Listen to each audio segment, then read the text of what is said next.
في واحد بيسأل ست، بص هي ست دي فاضية لدرجة ان هي ايه لوعت في السؤال، ماشي؟ ست فاضيه ما وراش حاجه. فالراجل ده بيسألها بيقول لها كام عمرك؟ ماشي. قالت له ايه بقى، اسمع بقى دي عشان ايه فظيع السؤال. سامع. قالت له انجبت 9 اولاد. جبت 9 اولاد. ماشي. الفاصل ما بين الولد والولد 3 سنين. ماشي.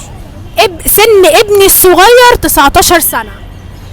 يعني ابنها الصغير 19 سنه. لما كان عندها 19 سنة جابت ابنها الكبير، يبقى لا. ست عندها كام سنة؟ لما كان عندها 19 سنه جابت ابنها الكبير بالظبط. اللي هو عنده قد ايه؟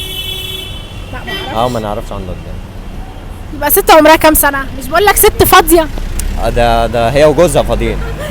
واحد بيسألها بيقول لها كام عمرك؟ قالت له انجبت 9 اولاد. ماشي. الفاصل ما بين الولد والولد 3 سنين. هي 9. عمر ابني الاصغر 19 سنة، انجبته